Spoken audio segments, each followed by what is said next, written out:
with Disabilities national webinar on designing inclusive apprenticeships and pre-apprenticeships. We're glad you're here.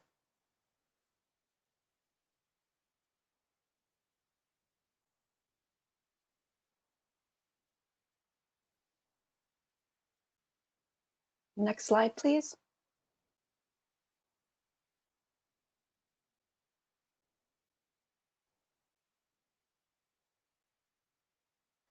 Before we begin, a few housekeeping items.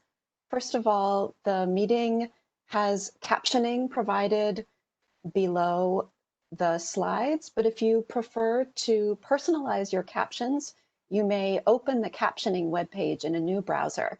The link for that is posted in the chat. During the presentation, we encourage you to think of questions that you may want to ask of the presenters. You may type those questions at any time during the presentation into the Q&A panel, and we'll save time at the end for Q&A.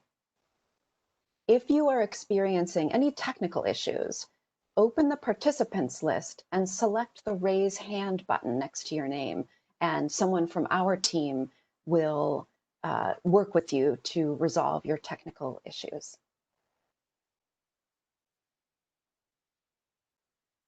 Next slide. Today, we'll have some welcoming remarks from a few special guests. We will briefly describe the AIM project. Later on in today's presentation, we'll go over in more detail our recent series of publications, which these webinars are celebrating and featuring.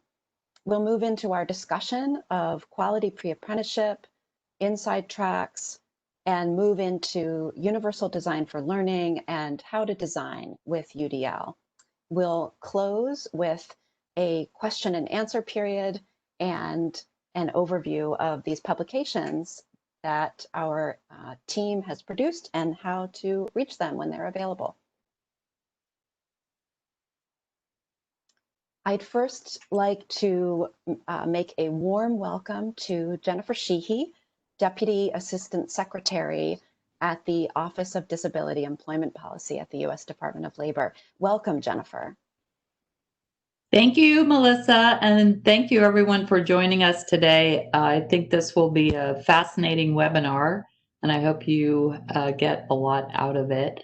I'm excited about this for several reasons. One, it's the 30th anniversary of the Americans with Disabilities Act year, signed in July of 1990.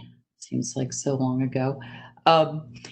It's also the 75th anniversary of the National Disability Employment Awareness Month. We celebrate that in October. And I'm particularly excited about this webinar because previous to my job at the Department of Labor, I worked in the Department of Education. At that time, we were spending a lot of research and investment in universal design for learning in an education setting. And now we're excited to apply those evidence-based practices to work-based learning models. Today, you are going to hear how program designers, instructors, mentors can support students and apprentices and in pre-apprenticeship programs and apprenticeship programs with inclusive and accessible programs. So I am thrilled that we have partners with us in this project. You're going to hear about our accessibility in an apprenticeship inclusion model. And our partners are National Alliance for Partnerships and Equity, the Kentucky Office of Career and Technical Education, and CAST. So without further ado, I'm going to turn it back to Melissa and listen intently myself. Thank you. Thank you, Jennifer. We appreciate that welcome. Before I move any further, I would like to welcome another of our special guests, Dr. Ben Williams, the CEO of the National Alliance for Partnerships and Equity. Welcome, Ben. Thank you so much, and thank you for inviting me to be a part of this really important discussion today, and to be able to introduce this work that is such a critical part of what we're doing in career technical education, work-based learning, pre-apprenticeships, youth apprenticeships, registered apprenticeships, and really focusing on helping individuals to have access to and success in the full spectrum of educational and career options. And so I'm here representing the National Alliance for Partnerships in Equity, which is a national alliance of states uh, that is a consortium of states, individual institutions, and individuals who are focused on building capacity to implement effective solutions for increasing access, equity, and workforce diversity in that full spectrum of career opportunities that we're talking about. Go to the next slide, please. So I've said a couple times already the full spectrum of career opportunities that are available. And I say that because there's key legislation, including ADA, which is celebrating its 30th anniversary, as we were just reminded, that ensures that youth and adults with disabilities have access to supports in being able to engage in different educational programs and opportunities, and then the supports and opportunities to be able to have work-based learning experiences that are meaningful and prepare them for that full spectrum of career choices. So we have ADA, which is prohibiting discrimination against individuals with disabilities in all areas of public life, including jobs and schools. We have the Individuals with Disabilities Education Act, which focuses on free, appropriate public education that ensures special education related services to students with disabilities. We have Section 504 of the 1973 Rehabilitation Act, which protects qualified individuals from discrimination based on their disability and ensures an equal opportunity to receive program benefits and services, defining the rights of individuals with disabilities to participate in and have access to those benefits and services. And then WIOA, the Workforce Innovation and Opportunity Act, really increasing access to and opportunities for employment, education, training, and support services needed to succeed in the labor market. And so with WIOA, focusing on vocational rehabilitation outcomes, competitive integrated employment, and promotes greater emphasis on transition services for youth with disabilities. And then Perkins 5, the Strengthening Career and Technical Education for the 21st Century Act, really focuses us on high quality career technical education leading to college/post-secondary education and careers.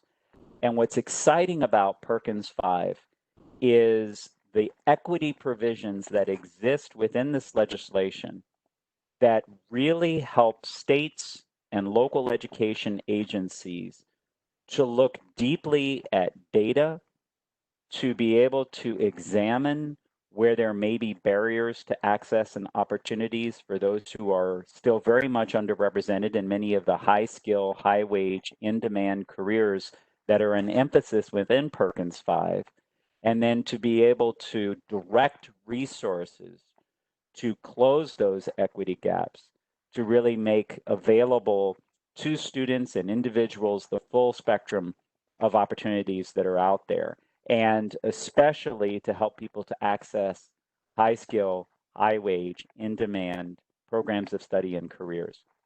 And so I want to highlight a couple of the key pieces of that within Perkins 5, if we could advance to the next slide.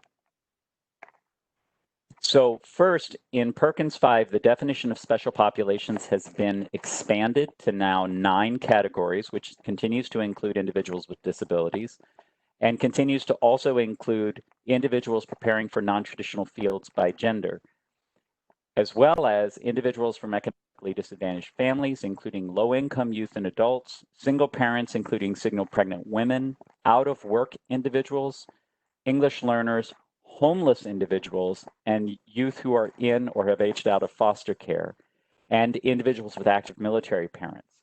And so what you'll see is actually between Perkins 4 and Perkins 5, there's been some redefinitions of special populations, and there are actually some new categories as well. And so, next slide, please.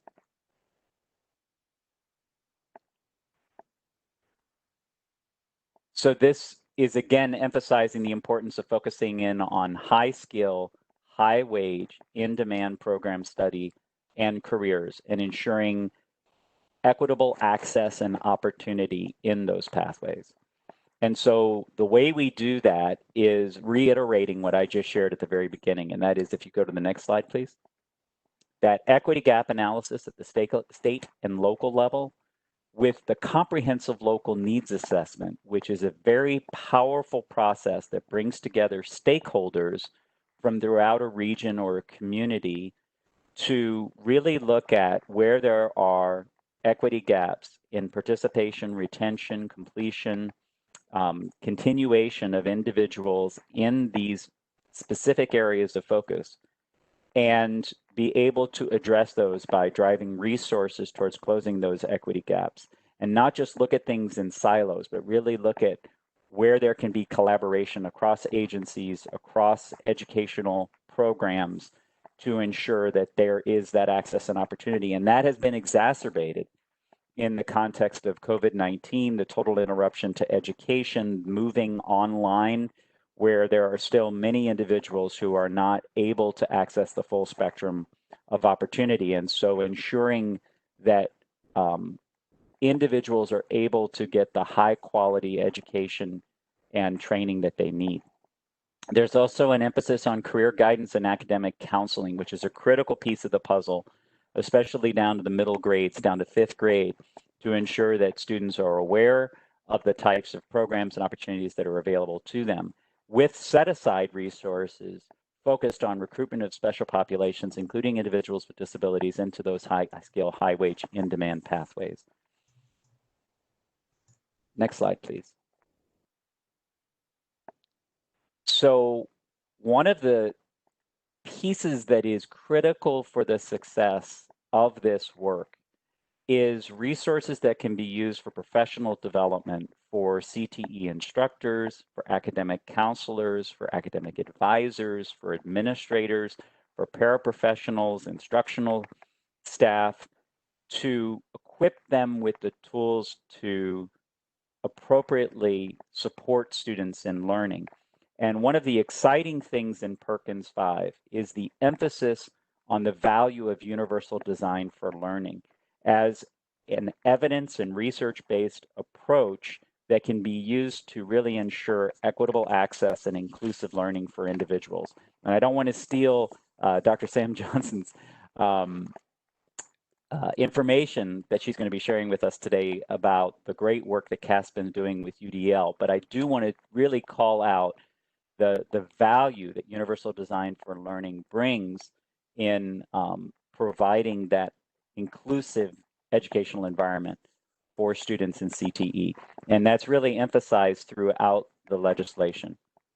And so the goal of all of this work, if we could go to the next slide, is to bring us to a place where we shift our thinking from one of looking at equality as everybody getting the same thing to equity, where we're ensuring that everyone gets what they need to be successful, so that we're looking at the individual assets that students bring into the classroom, as well as the specific needs that they might have, and how to ensure that there is that true access and opportunity in the full spectrum of those career choices and educational program options to every one of our students, and especially to youth and adults with disabilities.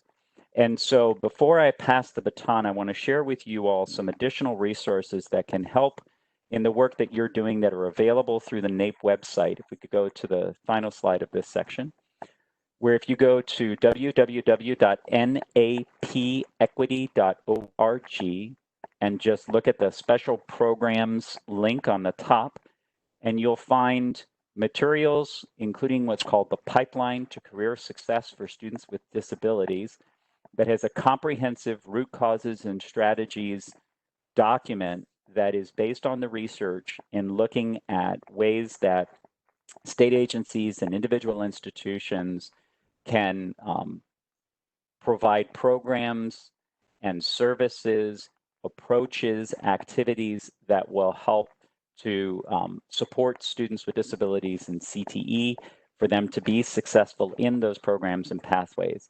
Make the Future is a whole website that is focused around connecting women and girls to manufacturing pathways with a particular focus on women and girls of color, because women in general and women of color in particular are still grossly underrepresented in manufacturing pathways, although there are incredible opportunities available. And there's all sorts of great resources that are being made possible through Toyota Foundation and our partnership with them. All those resources are free and able to be accessed. And finally, the new Equity and Youth Apprenticeship Programs Toolkit, which was made possible through our partnership with Partnership to Advance Youth Apprenticeship, which is a national initiative focused on youth apprenticeship, and equity is a key principle of design and implementation of youth apprenticeships. And the work of this toolkit helps us to focus on ways that we can ensure access, inclusion, and continuous improvement so that equity becomes a key criterion of design and implementation of youth apprenticeships, and as well as its applicability to pre-apprenticeships and to registered apprenticeships as well.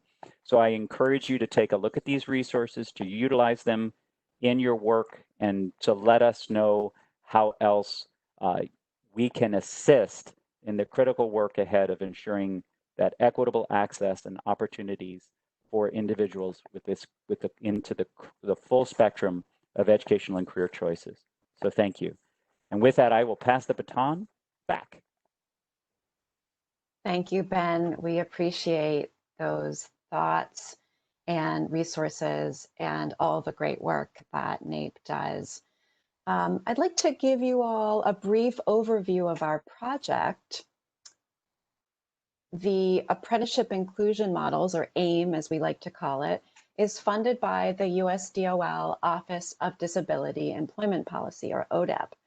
ODEP is the only non-regulatory federal agency that promotes policies and coordinates with employers and all levels of government to increase workplace success for people with disabilities.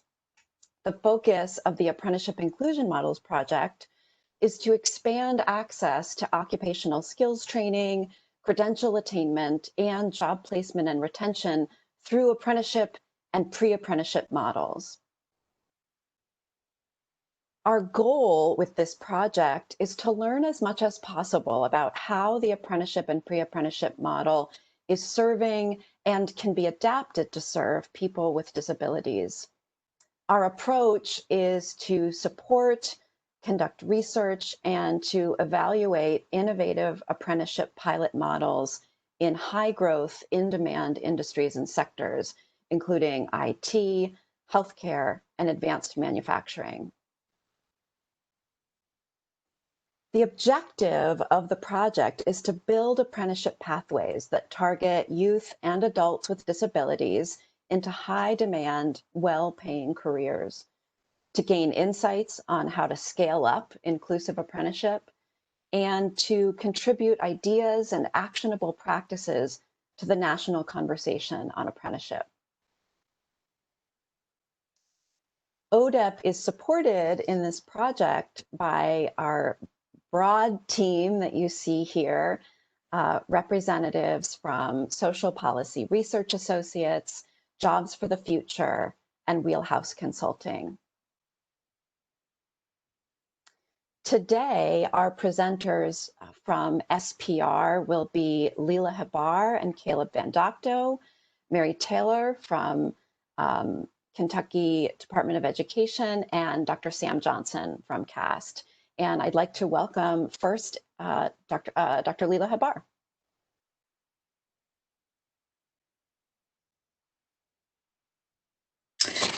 Good morning and good afternoon, everyone.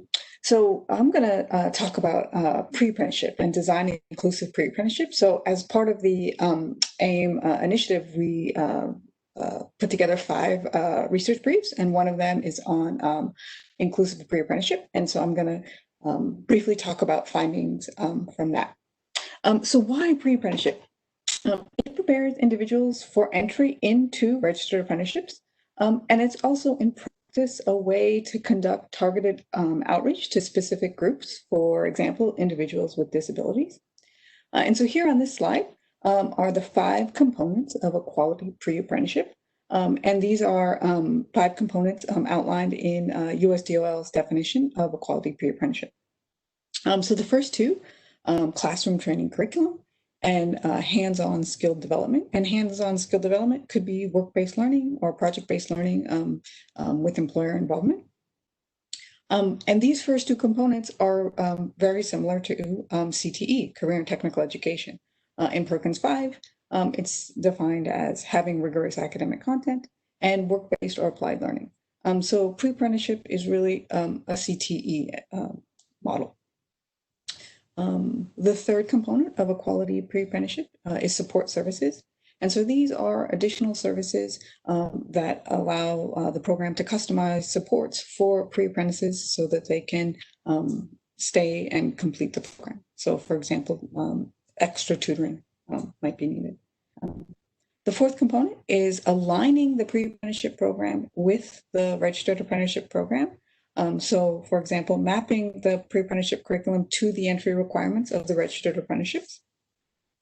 And then the final component here is facilitated entry. So having mechanisms that facilitate the transition of pre-apprentices into registered apprenticeship programs. So one common mechanism is having guaranteed interviews with a registered apprenticeship program for pre-apprentices who successfully complete the pre-apprenticeship program.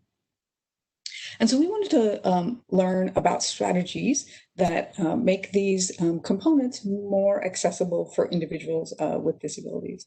So we conducted a literature review and interviews with program staff at pre-apprenticeship programs. And so we identified several strategies, which I'm going to talk about in a moment. And many of the legislation pieces that Ben mentioned have provisions in them that support the strategies. So next slide, please. So many pre-apprenticeship programs are part of school CTE departments. And since schools generally provide supports for individuals with disabilities through IEPs, which are individualized education programs,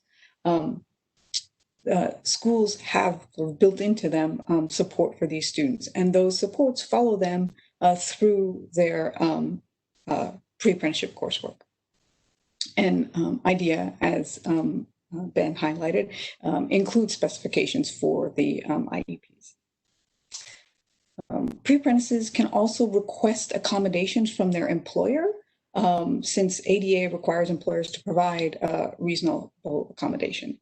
So one of the important strategies that we learned about was coaching pre-apprentices on having that conversation with employers and being able to ask for that, because often in a school setting, that IEP was set up by their guardian or their parent. So they didn't have to be the ones asking for it. So one of the important things is helping coach the youth on asking for that and knowing their rights under ADA. In asking for supports in an employer setting. WIOA, also mentioned by Ben, has many aspects of it that support individuals with disabilities. The one that I want to highlight is the pre-employment transition services. So these are a set of services to help youth with disabilities transition to work or higher education. And it includes many services. One of them is self-advocacy.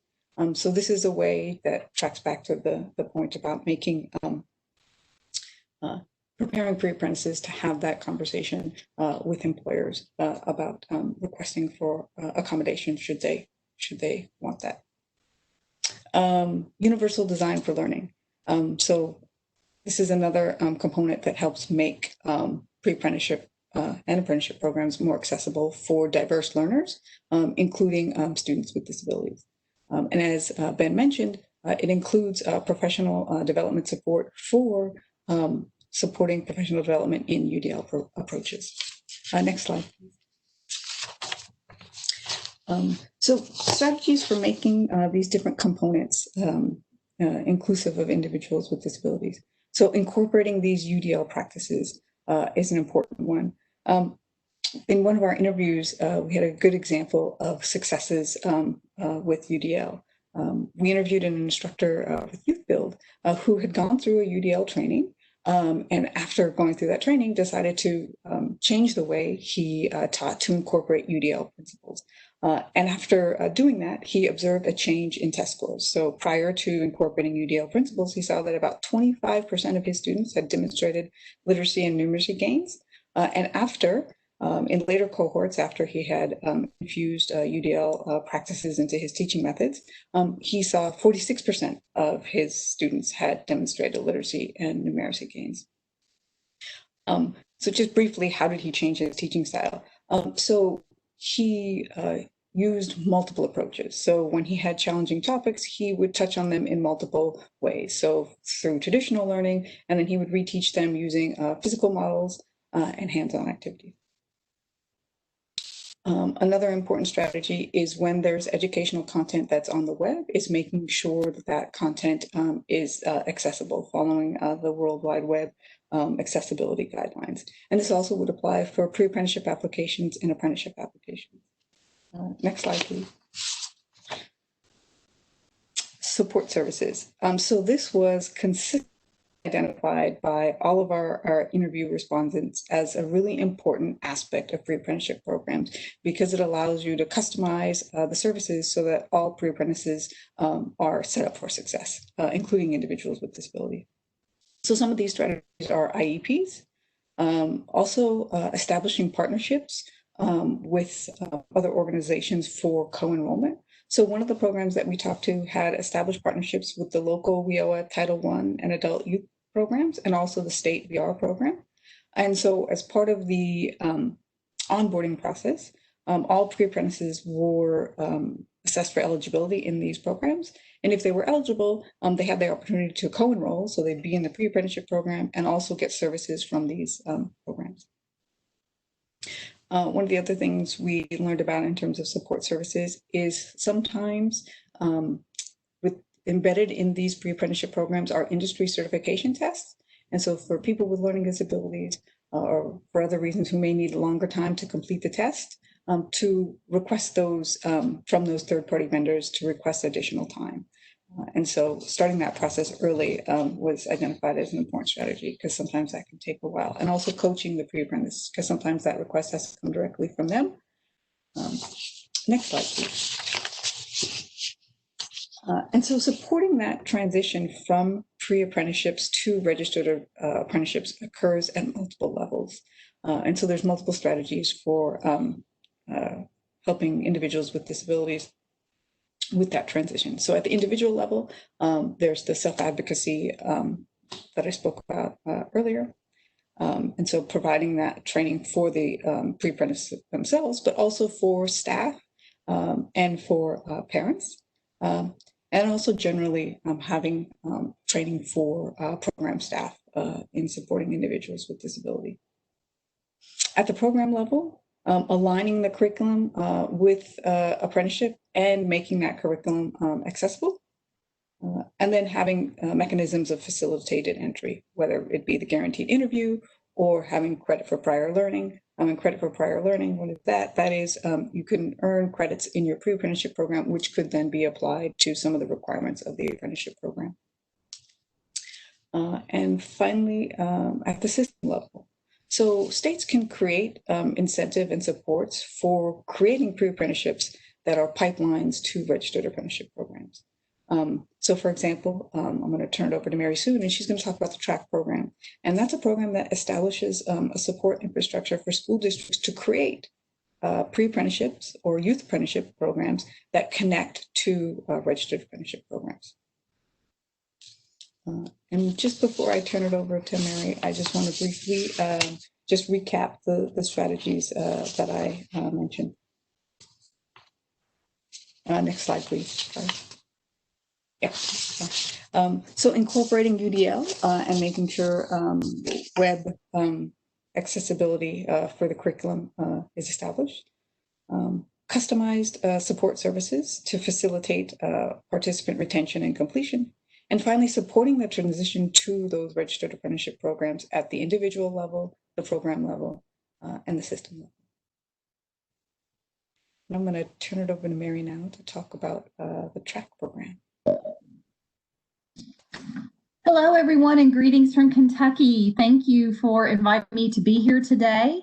TRACK, as you can see, that is our acronym because in state government and education, we have to have that acronym to be official.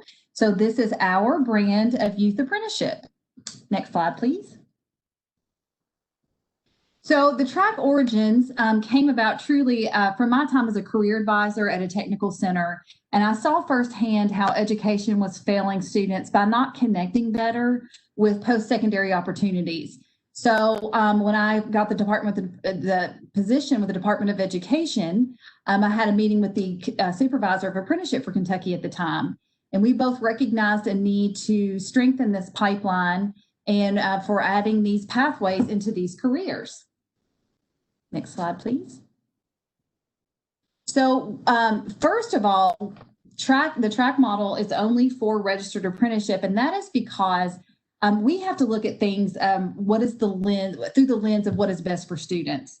And so this is a valid career pathway that provides regulation and oversight and leads to a nationally recognized portable credential. Next slide, please. And so in this, career and technical education is the key and it's the crucial component for all students to develop employability skills and find these career opportunities. And then in pairing it with the registered apprenticeship program benefits students and employers. Next slide, please. So it's easy to see about what the win is for the student and what the win is for the employer, but there's also a win for district here. So that it was designed as a win-win-win for all involved. So, districts are meeting the needs of their regional employers. The industry certification that's awarded to the student will count as a successful completion of an apprenticeship pathway. And that makes the student career ready under transition readiness in our ESSA plan. And then the industry certification awarded to the student does count as a post-secondary credential in the state Perkins 5 plan for accountability. Next slide, please. So Kentucky is participating in both youth apprenticeship and youth pre-apprenticeship. I am aware of students with IEPs that are participating in both models. So we'll talk first about our pre-apprenticeship model. It is a streamlined approach in collaboration with industry partners. These are designated partners that have registered apprenticeship programs to prepare them to apply to their training program after graduation. Next slide, please. So we have this established in the areas that you can see, carpentry, electrical, masonry, and welding, but we designed that model to scale it into other occupations. So a lot of times employers will use these, this is on a broad level, that they will use this statewide to recruit. And so but we could also use it as a regional level, and really the employers are the ones driving this. So we do have it where we can scale this in other occupations. Next slide, please. So the pre-apprenticeship model, no matter how we scale this, will be 4 courses in a pathway that are selected by the partners that relate to the apprenticeship. So for instance, if it's an electrical apprenticeship, that student has to be in electrical pathway courses. And then there's an end of program assessment that goes along with the pathway. Next slide, please. And I do want to add with that assessment, accommodations can be made for students with IEPs and 504, such as extended time scribes and readers. So the partner commitment to participate in our pre-apprenticeship models, they must have a registered apprenticeship in good standing. They identify the targeted schools that they want to work with, that they have a visible presence in schools at least once annually, but a lot of times they're in there several times a year. This was pre-COVID. They're in the school several times a year. They're probably going to have to be doing that virtually this year. They guarantee an interview to graduates that have that TRACK certificate, and award is credited at that discretion, so that the credit for prior learning is at the employer's discretion about what they would like to give that student for having attaining that TRACK certificate. Next slide, please. The certificate is very valuable. It does not expire. So, we could have students that would earn them, senior year, their graduation was senior year, and they may not elect to go apply to these programs until 2 or 3, 4 years after graduation, which is great. The employers will always recognize those. The certificate is issued by the Kentucky Office of Apprenticeship. So the students can either bypass the entrance exam, they can earn up to 1 year of apprenticeship credit, they can attain higher entry wages. That is, again, up to the employer. But what's been interesting to watch with this model is that the employers then use those credits to recruit students. So that's how they're recruiting against each other if they are in the same program areas. Next slide, please.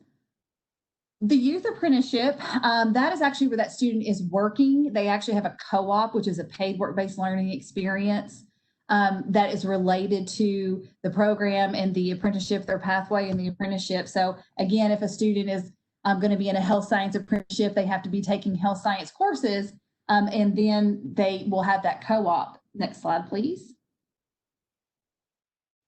So no matter how we scale this, the model requires a minimum of 3 CTE courses related to the apprenticeship and the co-op. The student will receive, the pool of students come from students that have their CTE concentrator status. So they have 2 courses in that pathway that relate to the apprenticeship to make them eligible to apply. Then the employer works with the schools to identify the students and the selection process. The employer determines if a student successfully completes and transitions as a full-time apprentice. So what this looks like is, they're working senior year, sometimes a junior, that's best practice. And then they will graduate on Friday, and on Monday, they just continue in seamlessly to continue that apprenticeship. Next slide, please. So if you look on the left-hand side, we started the low-hanging fruit with this where employers are already had apprenticeship programs. So that's, your skilled trades and your manufacturing, because there's 2 sale jobs with this program. You have to ask them if they will work with this age group and if they will register an apprenticeship program. So initially, those employers a lot of times already had an apprenticeship program. We started back in 2013, but you can see we've expanded into some non-traditional areas in the centers. These have been really interesting and watching. Again, they've all been employer driven. Employers have contacted me and they've said, we would really like to explore this. And so you can see, we kind of, I really didn't even see it going into an insurance associate, but we just had a student that graduated from high school and is now a licensed property and casualty insurance agent. And then if you look on the right-hand side, again, this was all pre-COVID. I don't know what's going to happen with the Retail Federation. That was one where they actually got an apprenticeship approved through the USDOL. We are going to go into the banking industry. I hope that we get into the equine industry so track can get on the track. The Kentucky Rural Water Association, that's a water treatment specialist that we're working on. Everybody needs clean water in their communities. So we're really excited about where we are going with this program in the future. Next slide, please. So I just wanted to end with we have a longitudinal database here in our state that is tracking, pun intended, these students after graduation. So the first year, if you can see that 86 were employed and what their wage was. But I think the most impressive numbers are 3 years after graduation. These students are 100% employed and they're making over $41,000. So we're looking at, 21-year-olds that have no college debt and are making over $41,000, tax-paying members of their community. So I really appreciate the time to be with you today. And I think I turn it back over to Caleb. Yeah, thanks, Mary. And yeah, I love your acronym. I feel like that could go so many places. Like that last slide was track stats. Like, anyway, that's good. So I'm gonna help us kind of shift gears or kind of evolve our thinking and point ourselves into universal design for learning. Before I do, I just wanted to let folks know, thank you for dropping questions into the Q&A and into the chat. We are seeing them and collecting them, and we will make sure to address each of them at the end of the presentation. We have space for Q&A, so keep on doing it. We've also kept Ben Williams from NAEP on with us as well, so we'll all be able to respond to any of the questions that you have as we go along. So we got to hear a little bit from Dr. Habar, as well as from Mary Taylor, about how pre-apprenticeship is serving a wide and diverse student body and helping folks, helping youth transition into workplaces and careers with livable wages.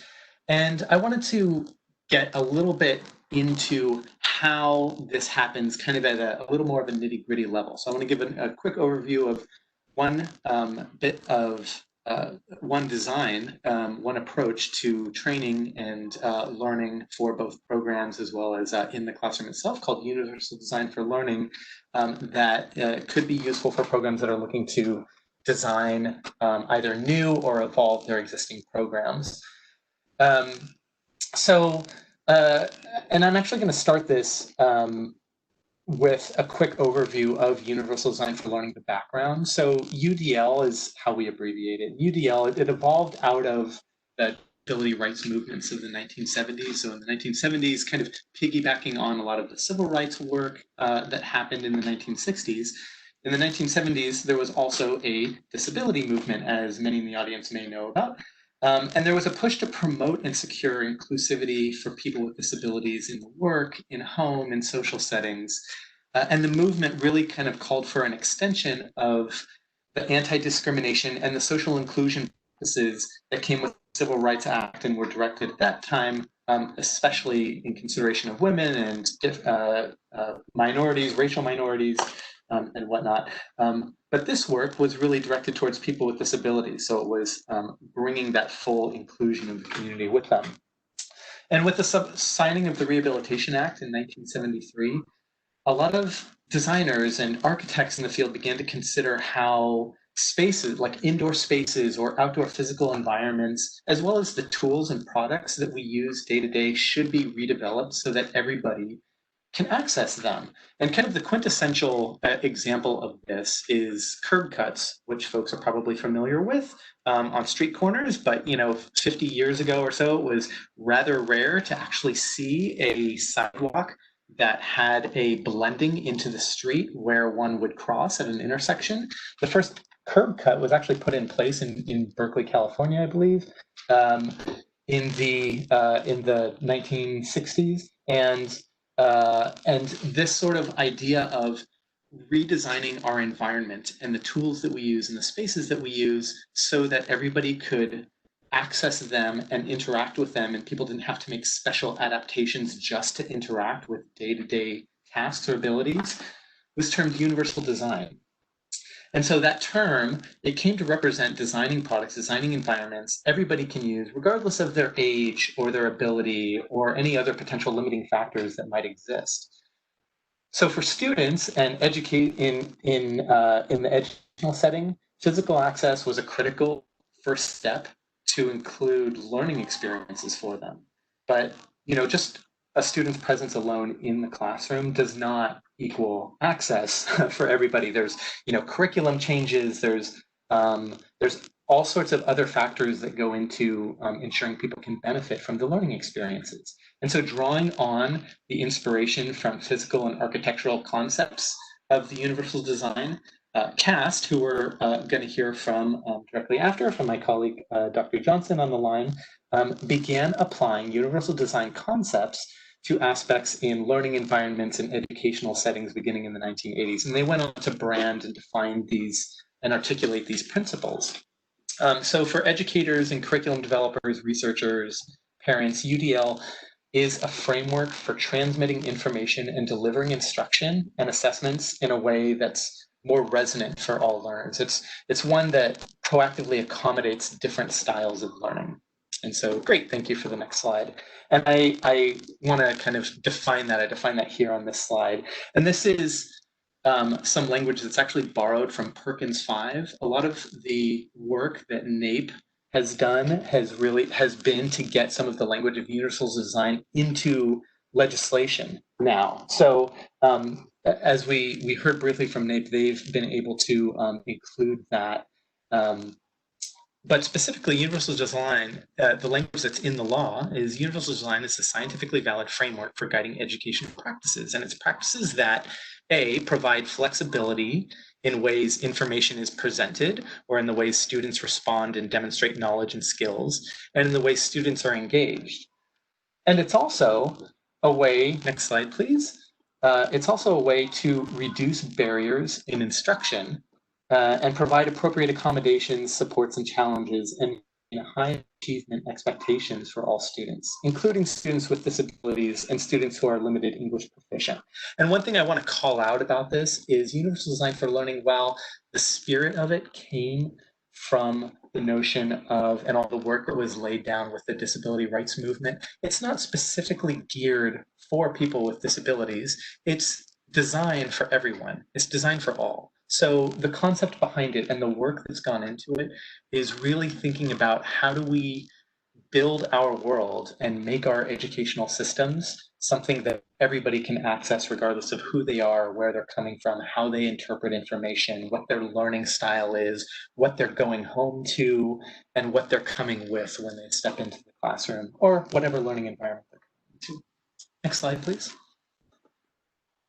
So we broke down, there is a much more comprehensive overview of what Universal Design for Learning is, the guidelines that CAS has developed on CAS website, but I wanted to break down in simple terms, some simpler terms anyway, what Universal Design for Learning is. And so it's this framework, it's based on research in the learning sciences, and which includes cognitive neuroscience. So it's not only education research, but it's also research in how we humans think and interpret information and learn things. And the work that's been put into UDL guides the development of flexible learning environments and learning spaces that can accommodate individuals with learning differences. The central theme is accommodation of varying learning styles by providing multiple options for representing information. This is actually the middle table or chart or icon that I have here on the slide, but it's providing multiple options for representation, and that involves providing learners with multiple means of representing concepts or ideas or information or other content through the learning process. It's also providing multiple options for action and expression, or providing learners with multiple means of communicating what they know, often through varying modalities. In other words, varying ways that they might communicate that they know something and can do something. And then it's also providing multiple options for engagement, for providing learners with multiple means of engaging with teaching content and providing opportunities to apply learned concepts to their own lived experiences. And UDL relies on activating different areas of the brain through these multiple means of representation and action and engagement, so learners can access the material, they can build upon it, and they can internalize the content. And so that's a very kind of quick overview of what UDL is. And what I want to do is pass it over to my friend and colleague, Sam Johnston, who can give us kind of a down-to-earth look at how UDL is being applied currently in pre-apprenticeship programs in the country. So Dr. Johnson, please. Great, thank you so much, Caleb. We've been working with STRA and Jobs for the Future and the Wisconsin Regional Training Partnership as part of the AIM initiatives in one of the pilots. And what we've been really doing is trying to apply Universal Design for Learning to the pre-apprenticeship level within a registered apprenticeship. And what we're really doing when we apply UDL is a process that starts with really thinking about clear, rigorous, relevant goals. One of the beautiful things about apprenticeships is they're very defined. They have clear, rigorous, relevant goals. But what we want to make sure is those are always well-defined. And then when we bring UDL in, we really think about multiple paths and options for achieving those goals. So high standards are always there. We need apprentices that meet those high standards, but we need to make sure that where we can provide choice and options for meeting those high standards, we allow for that. And that everybody understands what the goals are. Trainers, teachers, apprenticeships, and employers all understand the goals and the ways in which apprentices and pre-apprentices can get there. And then what we need to do is we need to anticipate that there'll be barriers, especially if we design, you know, with a one-size-fits-all. So UDL really looks at what are the goals, what are we trying to achieve, and what are the barriers that might exist for certain learners as they try to achieve those goals, and how do we think about understanding those barriers and addressing them. So we very often talk with numerous stakeholders about what the barriers are.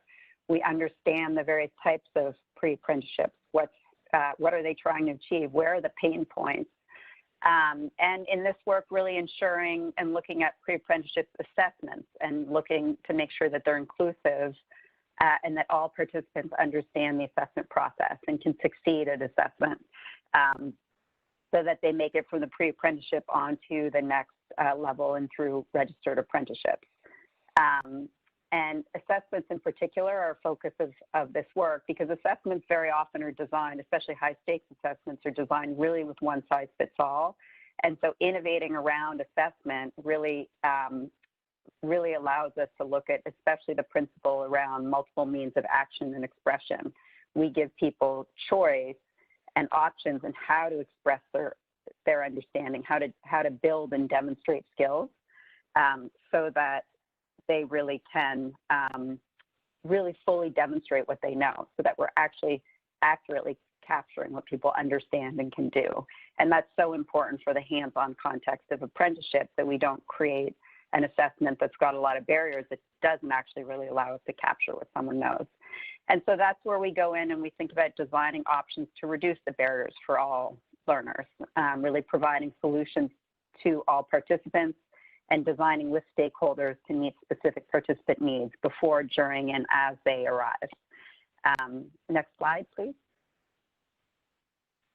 So if we think really of what we've done here, UDL does not require the use of education technology, but very often we build technology and we employ technology that has universal design for learning in it, because it allows for more flexible learning environments. So our solution here within the AIM pilot did focus on the creation and adaptation of a technology product. So interestingly, in the career navigation cycle and product landscape, there's really 4 stages to career guidance or career exploration. So there's exposing people, what's out there, what careers are out there. There's discovering, how does what's out there align with what I like, what I'm good at, what I value, what's available in my community. And then there's documenting, what am I good at? How do I demonstrate the skills that I have that are aligned with various career pathways?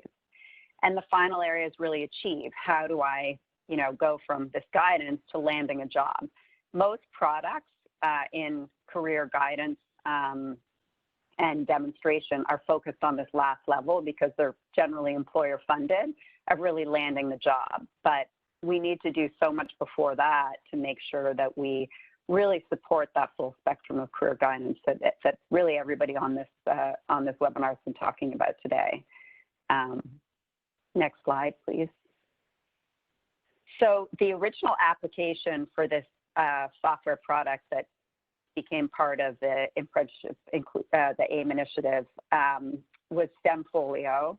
And what it really is a personalized and portable e-portfolio that was developed by CAST with funding from the National Science Foundation in partnership with Youth Build USA, a national pre-apprenticeship program that serves out-of-school young people.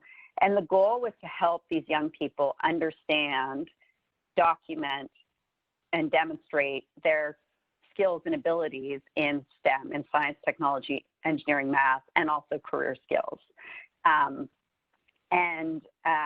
We built this personalized and portable e-portfolio with Youth Build through a co-design process, and are now testing it in Youth Build sites across the country. So next slide. So co-design is really essential, and we met 24 times with young adults from 7 different Youth Build sites across the Northeast. We held 7 focus groups with Youth Build staff.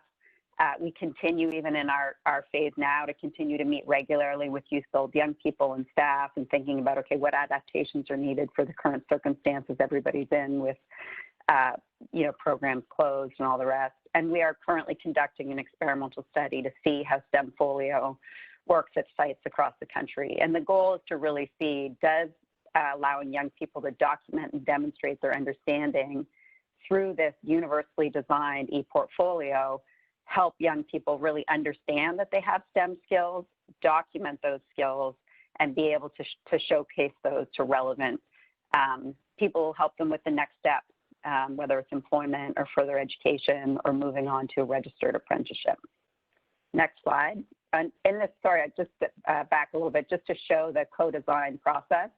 So we have a few images here that show different things we do during co-design. So we often take out paper prototypes of a technology early, and we allow people to sticky doc vote on features or functionality that they like, that they think is relevant for them. We often also do things, we did a lot of work that you'll see here around really ensuring that competencies, STEM competencies were embedded in this personalized and portable e-portfolio. And so we had people sort of do a card sorting task where they sorted things into, these are competencies I use in this setting, these are competencies I don't, drawing on their experience and especially in work-based learning at Youth Build. And then finally, in the third image, what you see is really taking out an early version of the developed software and continuing to iterate and refine that with user testing. Next slide. So IMTfolio is an adaptation of STEMfolio, the base product. And we basically, the underlying technology and software functions the exact same way, but we built this technology around the industrial manufacturing technician apprenticeship pathway as one of the pilots for the apprenticeship inclusion models.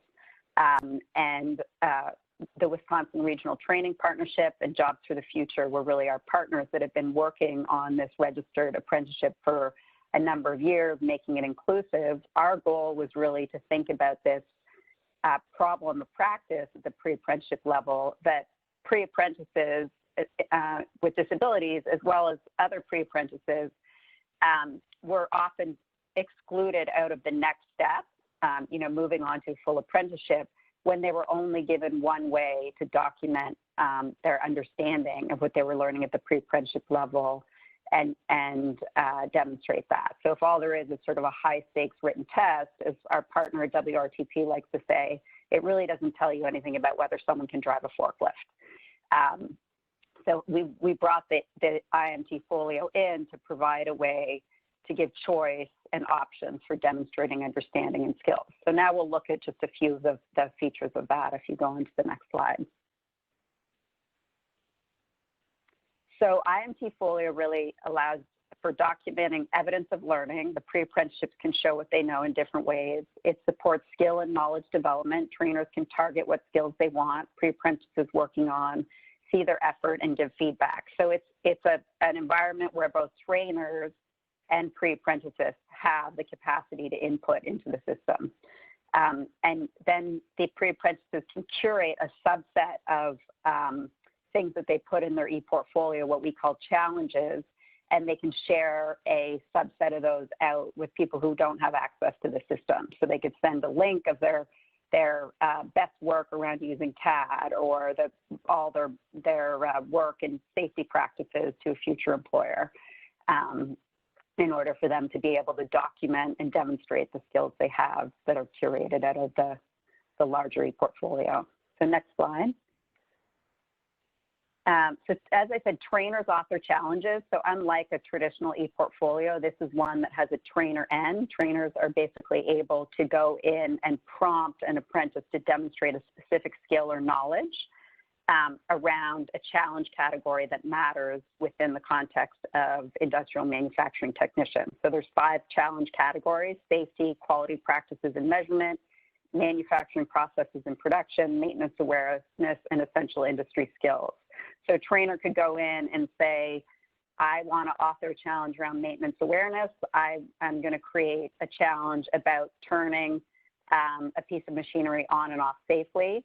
And I'm going to ask the pre-apprentice to show me over the next week that they've been able to do that. On to the next slide. So also in this system, what's, beyond just the categories are competencies. And these competencies are pulled from the job book for IMT, from things that show up on the exam to get into the registered apprenticeship, and were co-designed along with WRTP and JFS. And the competencies are really within a specific category, specific skills that IMT pre-apprentices need to succeed on the job. And these competencies get tagged and attached to a specific challenge or specific demonstration of evidence that you have a skill to give a more refined idea of what skills someone is demonstrating with that particular documentation. The other thing that's interesting about the competencies is that there's a pop-up definition when you're adding them to your challenge. So the user is able to understand what a competency is at the time of use. So they're able to say, is this really what I demonstrated or with this piece of evidence or not? Oh, okay, this means that. Yes, that's right, I can go in. So really giving them the language to really be able to speak about their skills and think about how to, how to really make sense of what they're learning and what they're doing and in specific language that comes from industry, that is pulled from the job book, from the exam, the things they're supposed to know. Next slide. So trainers can really create challenges in two ways. They can go in when they go in and go in on their side of the e-portfolio. They can create a new challenge, or they can copy and adapt an existing challenge that someone else has created. So they can really do this by going in, and there's a fillable template to create a challenge that's really meant to be very simple. So they really just follow 3 steps. They pick a category. They might say safety or essential industry skills. They add a description in media, which is really, what do I want this person to demonstrate? And again, trainers have choice in what they demonstrate. And then they select up to 7 competencies that are targeted with that challenge, and then they post it. And once it's posted, the apprentice can take it. So if you go on to the next slide. Pre-apprentices then take a challenge, and the goal is really for them to document their job skills through their work at WRTP. So here's an example of a challenge that a pre-apprentice takes. Step 1, what's being asked of me? There's some written directions. Then there's a video of how to safely change a tire. And then there's just step 2 is, okay, now I can upload a video of me changing a tire, or I can write a testimonial, or I can upload a diagram of how to do it. So they have choice in how they demonstrate their understanding. And then they can select up to 3 competencies that are attached to that particular piece of evidence. So they could, show how they safely changed a tire, and they could say, safe practices, teamwork, maybe they did it with someone else, and then they post that and their challenge is done. So on to the next slide. So, I think the other thing that's very important in here is that it's a fully accessible tool, like everything we create at CAS. There's choice in how to receive information through text-to-speech. There's choice in how to record your responses through speech-to-text. That's there for the trainer and for the pre-apprentice, knowing that trainers also need inclusive environments for their own instruction. Next slide. So these are just an example of the global accessibility tools. So there's a text help toolbar with built-in read aloud, translation, and dictionary functions. All throughout, people can highlight text and have it read to them. They can look up terms. There's also speech to text. Voice inputs and all text fields are available both on mobile and desktop. And there's closed captioning on all videos. All videos include subtitles in English and auto translation for additional languages. So those are some of the features. Next slide. So this is just an example of WRTP training with Western envelopes. This has been run a few times. So pre-apprenticeships completed challenges during their training on the various skill areas needed to qualify them for on-the-job training milestones. So this is an example of somebody under the quality practices and measurement showing that they can measure an envelope to 1/16 of an inch accurately. Very important practice for being able to manufacture envelopes and understand quality practices, pull out ones that are not up to spec. And I'll pass it back to Caleb. Oh, sorry, yeah, go back. Just there's other applications underway. We're bringing this into career and technical education in Massachusetts right now, and 3 schools. We're looking to bring it into corrections to support documentation of job skills, both when somebody is still in the correctional system and also when they re-enter the community, and looking at in-service professional development using this universally designed e-portfolio, and then also looking in voc rehab for supporting employment services for job seekers. Pass it back Thanks, to you, Caleb. Thanks, Sam. Yeah, and that last slide is actually pretty key too. So I'm glad we went back to it, because it actually really nicely flows into one key thing I wanted to kind of bring back. So this last slide I have up here, I actually stole right out of Sam's presentation. She presented earlier on these 3 boxes, or these 3 columns, describing essentially how UDL, the impact that UDL has for programs. And I've been so appreciative of getting to see how CAST and WRTP through the AIM project is using IMP Folio to really design a program that all participants can engage in and interact with. But I wanted to also re-highlight this concept that UDL is not solely, it's not solely at the instructional level. UDL can actually be applied systemically, and it can be applied in the design of programs itself. And it's kind of a key point that I wanted to make, because oftentimes there are a lot of, when we design programs or when we design educational systems, the designers have their own limitations and perspectives. Everybody does, actually, when they engage in all kinds of work. And so UDL becomes a useful tool that one can use, designers can use, at the forefront, at the design of the system. And this is, it's kind of echoed in something that Sam mentioned earlier on, which is, when they were designing the STEM folio and the IMT folio now, they're really doing a co-design process with the end users, with the apprentices or the pre-apprentices themselves. And that sort of approach of really kind of designing a system for the people that are going to be using the system and doing it in a collaborative way, and applying this kind of at the outset, actually will ultimately clear barriers or clear challenges that would come up otherwise after the fact. We have heard from instructors in classrooms across the country that they and have seen that they are adapting their training to their students. It happens often naturally, but they rarely have the language or the science behind what they're doing to really kind of put a name into that effort. But through our work in the brief that's going to be coming out on Universal Design for Learning through the AIM project in the coming months and out of ODEP, we saw not only like small scale in classroom changes that people are making, but also practices that can be useful more systemically as programs are designing and thinking about how they'll actually build programs from the ground up that are useful for everybody who might engage with them. And so I just wanted to kind of quickly mention a couple of things that we heard to give folks that are on the line now or listening to the recording later how UDL might apply to your own programs. So, we certainly saw or heard people making small-scale changes to programs. This could be circumstances like including visuals or modeling during their during training, as to just having slides up and text.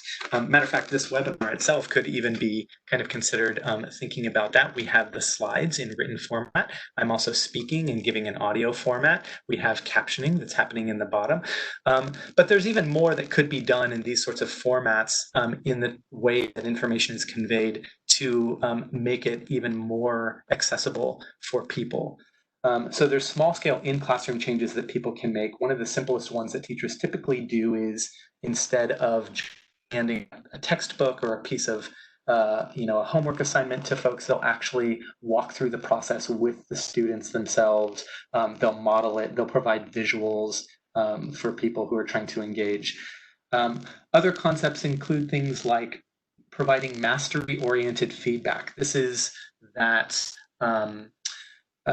using language that isn't just saying, oh, you're very smart, or you're, good job. It's more growth language. It's calling out specifically what people do right, so that they can repeat it, and catching if there are errors or mistakes made, and saying, identifying the effort that's going in, and then providing information that allows people to correct it effectively.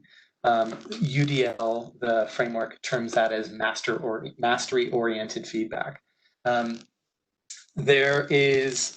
There's also been a lot of research that we highlight in the forthcoming brief, and that is also available on CAST's website, that speak to some of the research that's been done in college and university level classrooms. CAST comes out of the educational sphere, and so there has been preliminary research in the educational spaces, but the research is still very limited in terms of the workplace or in apprenticeship spaces. But there is a lot of crossover, because, as we know, in apprenticeship there is a related instructional component that frequently happens in a classroom-like setting, and so there's a lot of parallels that people can draw and pull from that.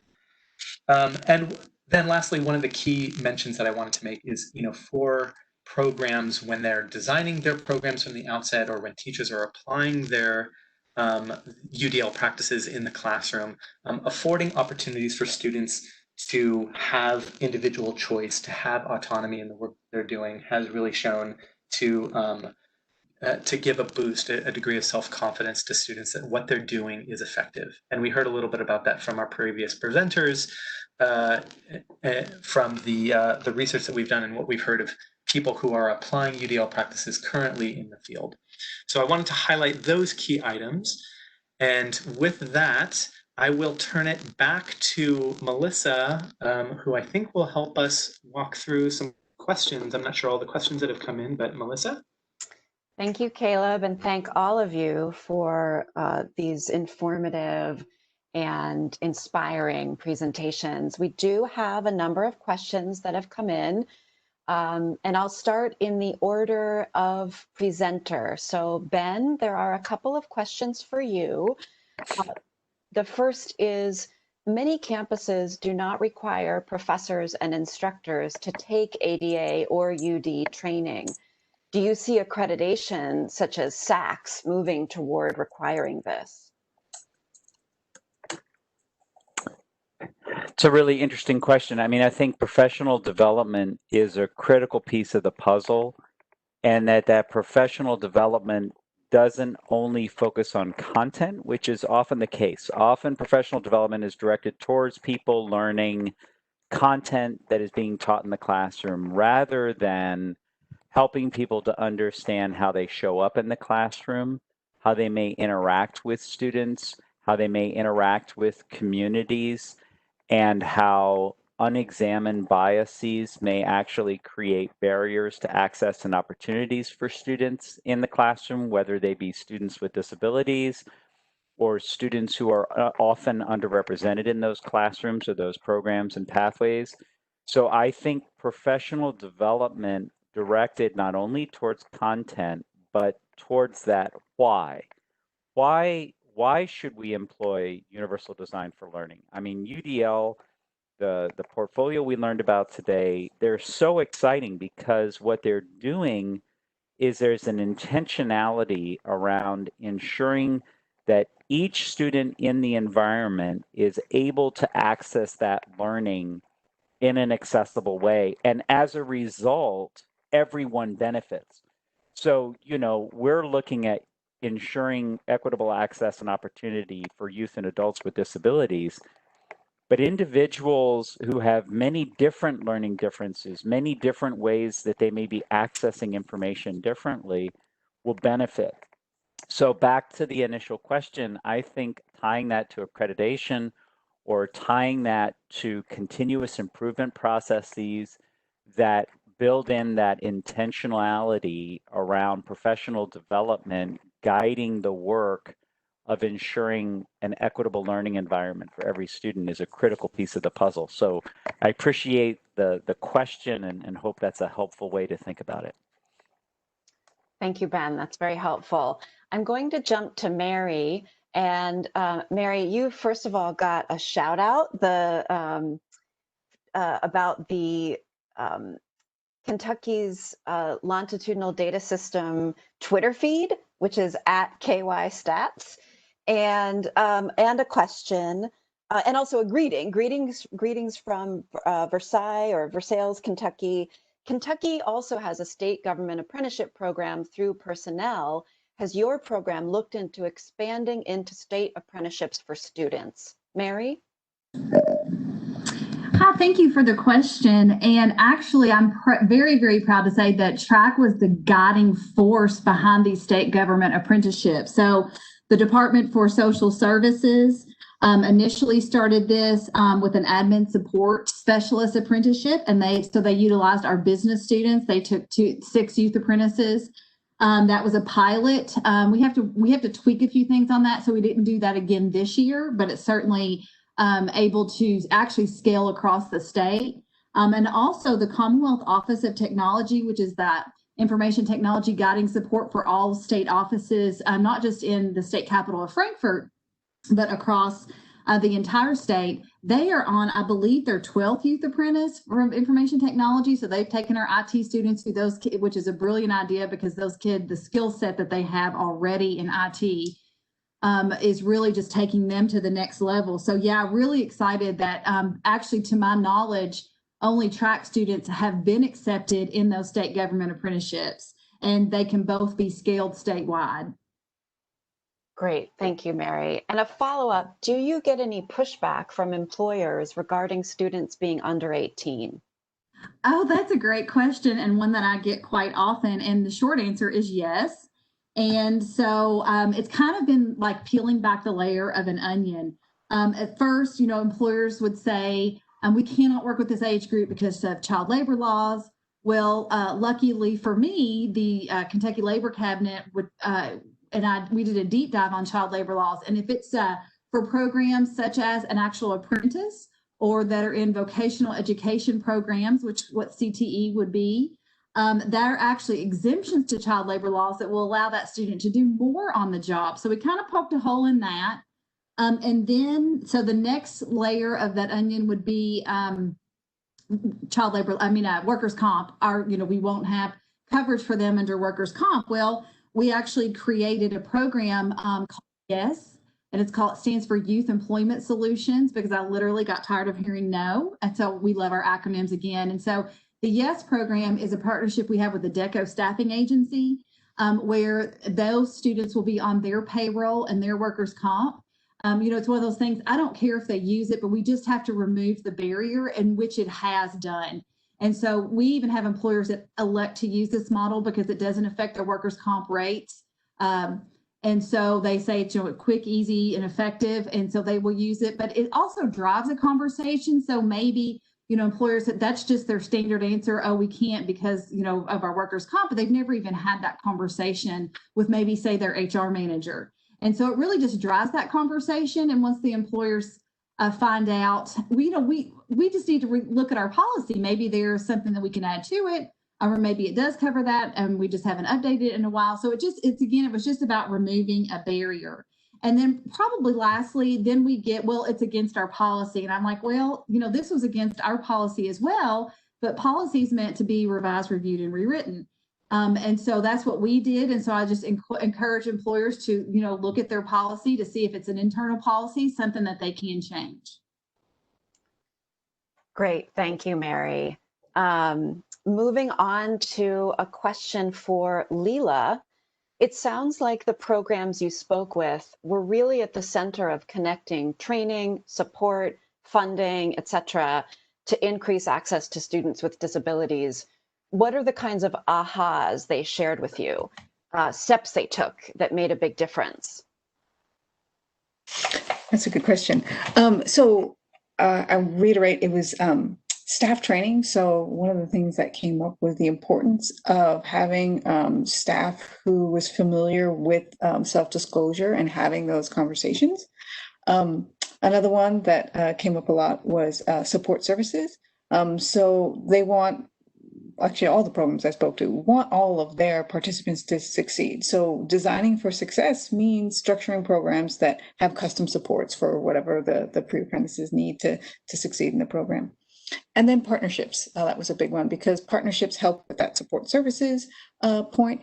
They also help on the recruitment side. So if a program is targeting specific groups, having those partnerships with recruitment partners to make sure that you have a pipeline of people coming and applying to your program. And also partnerships at the program design phase. So organizations that are set up to support individuals with disabilities can consider actually establishing pre-apprenticeships with the services they already have in place and connect themselves to registered apprenticeship programs. Great, thank you, Leela. For Sam, and actually, I have a question for Sam and or Caleb, several, so I'm going to pick and choose. I'd be interested in hearing how individuals persuade employers to apply UDL in their recruitment and onboarding, and how they weigh the perceived additional burdens and costs against the benefits.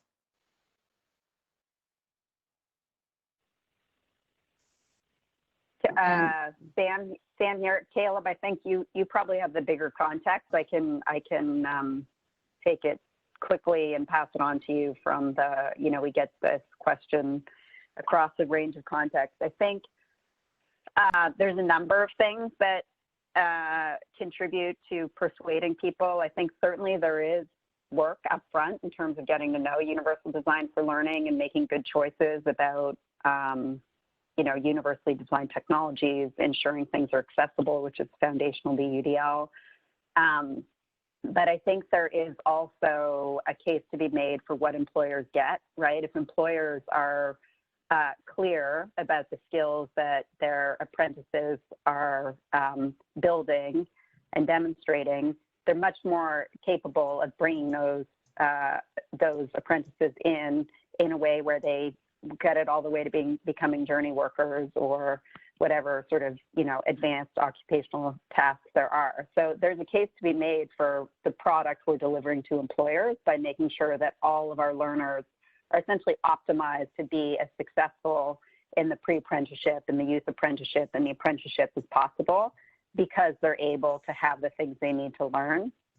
I think another point to be made is really just around the incredible lost talent that happens when we only design one way. And, if you think of, we're 30 years after the ADA and the number of innovations and creativity and brain power that's come from our capacity to better include people with disabilities in the workforce, that's a tremendous amount of talent that has really advanced so many things that we do. So I think that's another case to be made. I think the third case to be made is really a legal one.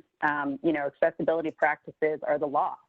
There are non-discrimination provisions around apprenticeships from recruitment all the way through to job placement. And I think apprenticeship programs are taking that, as they should, very seriously. So I'll pass it on to Caleb because he has probably the broader context for that.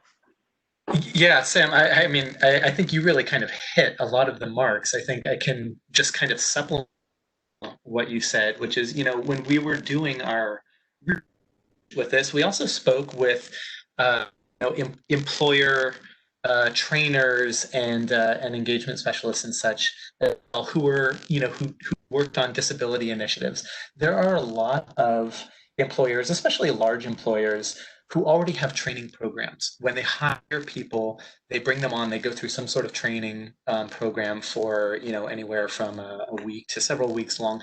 And companies put a lot of money into these training programs. And actually what we heard is that a lot of these training programs, the curriculum that's been developed is exquisite. It's like very, very thought out. It really draws on a lot of UDL principles. But then when they actually conduct the training, the individuals doing the training do it one way and one way only. They have like a singular perspective. And it's really just, at least in part, because oftentimes the trainers don't know or have not had the connection to UDL-like principles themselves to think about how they engage with folks who are trying to onboard into these positions. And we heard from employers that they've lost a lot of good people who they could be accessing just because it was determined that they didn't, fit the culture. They couldn't like learn the way that it was, how the process had been done from the outset. An example might be, for instance, we heard about a large employer who actually had an inclusivity or diversity initiative, and were trying to bring in employees who were on the autism spectrum.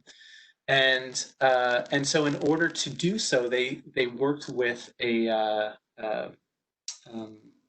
employer consultant who helped them bring in some social scripts. They basically they assigned the individual an iPad or a tablet, and in the tablet it included a scheduler so that it sent off an alarm when it was time to move from, say, like one workstation to a next, or when to go on break in the next. And it also included things like social scripts so that when individuals were, say, in the break room, like it actually prompted them to engage their coworkers to ask how they're doing or, what's going on. And building that relationship with fellow employees actually knits and creates, there's research already that exists behind this, but that actually knits and creates a stronger workforce and ultimately creates more resilient companies.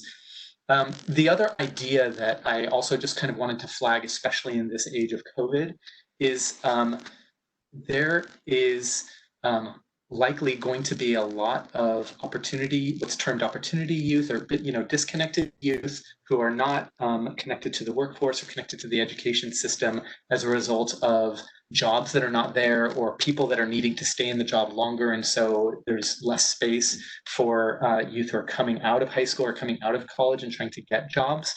UDL is a way to not just bring in everybody, people with a disability, but it's a way to bring in everybody. It's a way to consider all of the different perspectives, regardless of people's backgrounds. And so it's essentially a mechanism to build the diverse workforce that reflects the citizenry of the country and the community in which employees are working in.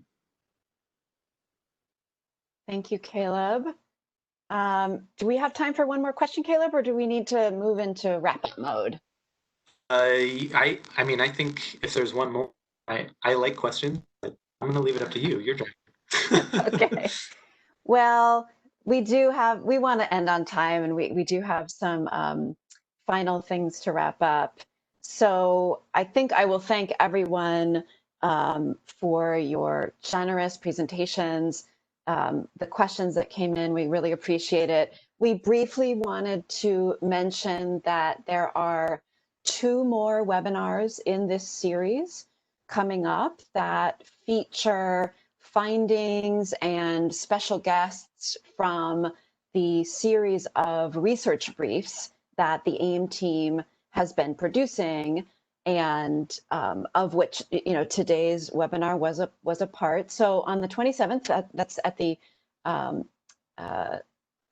next week, I believe, or yes, next week, understanding institutional funding sources as a part of apprenticeship system building, and then on September 16th, resilient apprenticeship and pre-apprenticeship lessons from a pandemic. So that will be an exciting one. We spoke to so many folks about how they were handling the current COVID crisis, and look forward to sharing their wisdom with all of you.